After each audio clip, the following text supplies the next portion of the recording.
अगली बड़ी खबर का रुख करते हैं। गंगापुर सिटी से खबर है जहां पर टोडा भीम में पैंथर का मूवमेंट दिखाई दिया। रात के वक्त खेतों में चहलकदमी नजर आई है पैंथर की। इसके बाद पूरे इलाके में दहशत का माहौल है। पैंथर का मूवमेंट लगातार राजस्थान के अलग अलग इलाकों से सामने आ रहा है। वन विभाग की टीम ने खेतों से पगमार्क चिन्हित किए हैं और उन्हीं पगमार्कों के आधार पर पैंथर को ट्रेस करने की कोशिश की जा रही है। मोहनपुरा गांव के खेतों का ये पूरा मामला है जहां गंगापुर सिटी के टोडा भीम में मोहनपुरा गांव में पैंथर का मूवमेंट नजर आया। रात के वक्त खेतों में चहलकदमी करता हुआ नजर आया पैंथर। तेंदुए की चहलकदमी से ग्रामीणों में फिलहाल दहशत का माहौल है। लगातार पैंथर से संबंधित तमाम घटनाएं बीते दिनों से सामने आती रही हैं। कई बार पैंथर ने लोगों की जान तक ले ली है और घायल किया है कई लोगों को। साथ ही साथ जानवरों पर, पशुओं पर, जो दुधारू पशु हैं, घरेलू जो पशु हैं, उनको पैंथर ने अपना कई बार शिकार बनाया है। लिहाजा ग्रामीणों में दहशत का माहौल बना हुआ है। पैंथर के मूवमेंट की वजह से वन विभाग को सूचित कर दिया गया।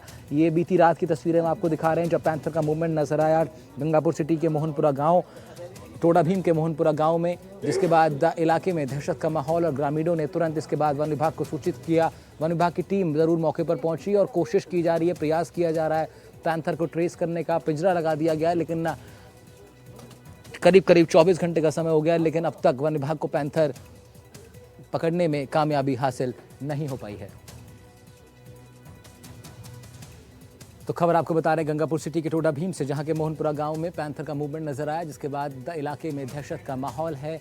लोग अपने घरों में कैद होने को मजबूर हैं। लोगों ने अपने पशुओं को, अपने पालतू जानवरों को, अपने दुधारू पशुओं को खासतौर पर उन्होंने बाड़े के अंदर ही रखा हुआ है और घास चराने के लिए उनको बाहर लेकर के भी नहीं जा रहे हैं क्योंकि बहुत जल्दी का ये मामला जब पैंथर का मूवमेंट सामने आया हो जिसकी वजह से दहशत फैली हुई है लगातार। अजय भारद्वाज हमारे सहयोगी रिपोर्ट कर रहे हैं इस खबर पर, उनका रुख कर लेते हैं। अजय, सबसे पहले ये बताइए वन विभाग की तरफ से क्या कुछ अपडेट इस पूरे प्रकरण पर? क्या पैंथर को पकड़ने के लिए जो प्रयास किए गए कितने सफल हो पाए? कितना उम्मीद वन विभाग को जल्द से जल्द पैंथर को पकड़ने की?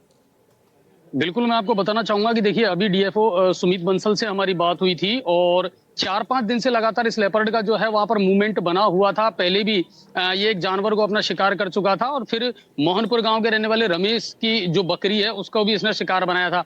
कल ग्रामीणों ने इसकी सूचना वन विभाग को दी थी और वन विभाग की टीम ने कुछ रेंजर भी यहाँ भेजे हैं और वो अभी भी वहां काम कर रहे हैं। कैमरे में जरूर इसकी हरकत जो है वो कैद हुई थी लेकिन अभी तक इसको रेस्क्यू नहीं किया जा सका है। ट्रेस करने का पूरा प्रयास जो है वन विभाग की टीम कर रही है। वही अभी जब सुमित बंसल जी से हमारी बात हुई थी तो उनका कहना था कि देखिए पहाड़ी इलाका है, जंगल वाला इलाका है और भोजन की तलाश में और पानी की तलाश में लेपर्ड जो है अमूमन निकलते हैं और उनका इसी तरह का मूवमेंट रहता है और जल्दी ही इसको पकड़ लिया जाएगा। हालांकि ये वो इलाका है जैसे बालघाट है, मोहनपुर है, जहां से पहले भी इस तरह के पैंथर के मूवमेंट की खबरें आ चुकी है और ग्रामीण वाकई में इसको लेकर के दहशत में है। ग्रामीणों का यह भी कहना था कि समय पर वन विभाग को पहले भी सूचना दी गई थी लेकिन वन विभाग ने कोई काम नहीं किया और अब तक इसका रेस्क्यू नहीं किया जा सका है। बिल्कुल अजय, रेस्क्यू नहीं हो पा रहा है लेकिन वन विभाग की टीम के तमाम प्रयास अलग अलग जगहों पर भी नाकाफी साबित हो रहे हैं। इससे क्या ग्रामीणों के अंदर आक्रोश भी नजर आ रहा है क्योंकि ग्रामीण दहशत में तो हैं, डरे हुए तो हैं, लेकिन साथ साथ एक रोष भी उनके अंदर पैदा हो रहा है क्योंकि जितनी उम्मीद उन्हें वन विभाग की तरफ से है, क्या उतना संतुष्ट हैं ग्रामीण वन विभाग की कार्रवाइयों से?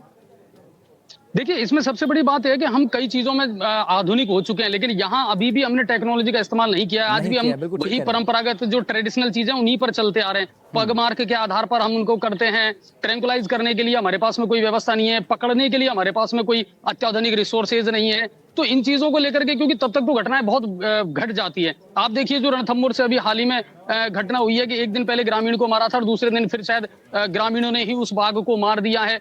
तो समय रहते अगर आधुनिकता के साथ में काम करते, नई तकनीक के साथ काम करते तो इतना मुश्किल नहीं होता। जहां से भी खबरें आती हैं तो उनको रेस्क्यू भी किया जा सकता है। तो वो जरूर एक कमी नजर आती है मॉडर्नाइजेशन की।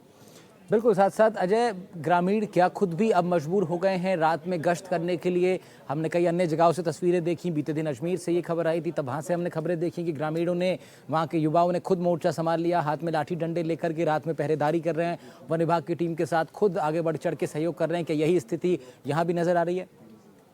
बिल्कुल, मोहनपुर में भी यही हो रहा है। ग्रामीणों ने रात भर जाग करके अपनी सुरक्षा खुद कर रहे हैं, रात भर जाग करके पहरा दे रहे हैं और अब लोग जंगलों में अपने जानवरों को ले जाने से भी कतरा रहे हैं। लोगों में दहशत का माहौल है और आप जानते हैं कि चरावाहे जो हैं वो तो निकलते हैं, रोजाना का उनका रूटीन है, तो वो भी डर के माहौल में है। और लोगों का ये कहना था कि जिस तरीके से हम मूवमेंट कर रहे हैं, जिस तरीके से हम तलाश कर रहे हैं, अगर वन विभाग हमारा सहयोग करे तो शायद हम इसको जल्दी पकड़ सकते हैं, लेकिन वन विभाग का उतना सहयोग नहीं मिल पा रहा है, ये ग्रामीणों का कहना है।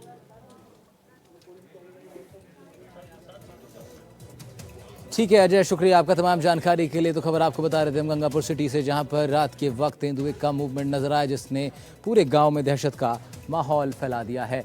अगली बड़ी खबर का रुख कर लेते हैं। गंगापुर सिटी के बाद बात करते हैं डीग की। डीग में एक फर्जी मैरिज ब्यूरो